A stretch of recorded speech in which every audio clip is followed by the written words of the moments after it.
What time does it say? It looks like it's 5:45 p.m. That's what I was hoping And it's you would not say. what it actually is today, but this is going to be a one-shot, honest conversation about Juji's Train 365, which is the year-long goal he put into effect December 9th, 2017. And Juji stopped talking about it. We stopped doing videos on it because it was a terrible process and there was a lot of failures along with it, including content, fitness. Okay, those were the two things that mattered in the project. Mental health. Mental health, number of things, physical health, pretty much everything. But this is a video to sell the book. We're going to get that out of the way because Juji, bad at direct advertising, doesn't want to sell you something that he made, so I'm going to do it for him. Go into the description below and buy the book. It's $12. It's a good price. He put a lot of effort into it, more so physically effort into hurting himself and mentally, but the book is really good. Please check it out. Otherwise, I'm just gonna ask Juji some questions about it and why he did it and what he would do differently and why you guys shouldn't do it and why you guys should train in the way your body wants to feel, not for some crazy goal. So, first off, why did you do this Train 365? I did it because I got tired of like 10-pound increases on this lift, 5-pound increases on this lift. Everything we do so many different things. We're doing grip training, we're doing acrobatics, we're doing Ninja Warrior this week, we're doing rock climbing this week, we're doing powerlifting, bodybuilding, strongman. The list goes on and on and on and on. And so to pick a goal that was just like one quantity for any specific thing was kind of boring to me, especially since I've been training for like 20 years now. So I thought I had never trained every day for a year straight. I don't have that title. So I wanted a goal that would excite me, and that excited me. So Train 365 started on my birthday, ended 1 year later. And it excited you on your birthday. Yeah. About what point in did it stop exciting you? It stopped exciting me about 2 months into it, maybe a little bit less than that. The problem was my idea for the project in the beginning was to have an entire year streak of detailed training logs that other people could look at and understand. And unfortunately, that's pretty much impossible to do when you have Larry Wheels and Kaler in your garage and you're filming for Twitch. Follow Tom, twitch.tv/oktom, and filming YouTube videos and trying to get Instagram clips. All this stuff at the same time while keeping track of your reps, sets, exercises, rest periods, attachments for cable machines, and all this stuff at the same time. It was really uncomfortable and annoying, and I did it for about 6 months, had a lot of days I missed, and I was kind of getting depressed because it was pretty much impossible to do that. Wasn't it kinda? It was definitely depressed, and when you realize the ROI of something is actually negative, things start to move differently in your brain about completing it, but you were about 6 months in, so... Yeah. I think the workout that made me realize I can't do these logs anymore was I was at a Fit Expo all day long, crazy energy, people running at me. What was this? What month? What Fit This Expo? was Chicago in June. Yep, And, I was not there. You were not there. I had to do a workout with Regan Grimes and a bunch of other bodybuilders at like 11 o'clock at night after a full day of expo work, and that's really physical. That's like human pressing people overhead like 50 times total over the course of 8 hours. Does that not count as training? You know, I mean, it's definitely a physical thing. And then you're training shoulders with pro bodybuilders at night. It was just, and I'm logging it, so I was just like, okay, this is really, I'm really losing my mind doing this. And that's when Tom, I had to talk with him, and you said trash the idea that you need to do a full year-long streak of training logs and focus on the reflections. You know, what are you learning? Like the actual, yeah, because I thought it was more compelling what you were learning from the failures, and it was fine. You don't have to, there's not, guys, there's not, you know, in life, you're not always going to have a positive experience with everything. And when you choose to do something, whether it's a goal that you think at the time would be positive in your life, or you think it could be a positive, might end up to not be a positive. So you kind of have to realize that goals can be flexible and move them around, and I just and it's good to have friends that are honest, and I'm very honest to John. At times I can be abrasive and I can be mean, and to many people I can be abrasive and critical, but I have that eye on myself as well. But if I wasn't honest with him about it, he probably would have kept going, and that would have been worse for everybody. His life, Sam's life, and the YouTube life. I mean, so you were honest with me about the project about halfway through. You're like, this is a failure. This isn't working for you. Yeah. This isn't going to be an experience you document that's positive, like a success story. You need to tell it as it is for what it really is.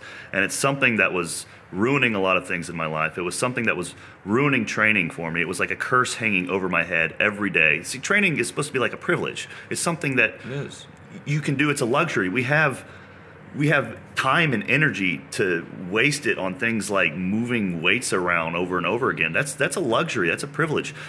And to have it set in a way where you have to do it every day spoiled it for me. And I kind of became numb. And you've done it for 20 years for a reason. It's because you enjoy it. Yeah. And you've made the sacrifices to make this a career because you've enjoyed it. So just finding it was very clear. Yeah, and I think the Brian Alsrew in June was kind of we did yoke and strongman. You were just burnt out from training. That was I remember that being a very big kind of turnaround for what are we doing and why did we do that, and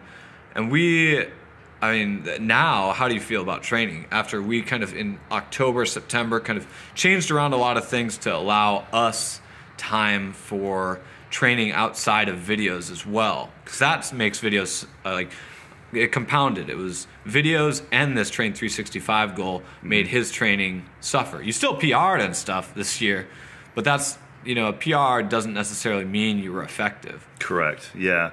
So one thing that's interesting in the way we do things is we're content creators and we're working with a lot of fitness stuff.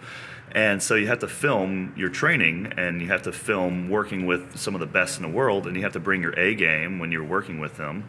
And when you film training, workouts, any of this stuff, it changes the entire experience of it. It becomes more about the presentation, the content, what you guys can view, rather than, hey, I'm like really getting a good workout response here. And that's a sacrifice you make as a fitness content creator. And it's okay. It's okay. But when you still have to train every day during that sort of mode, you don't get to take a break to perform well with Larry Wheels or to perform well with Brian Shaw. It's like, oh, there's another day of training and I didn't get to have a deload or something. It was bad.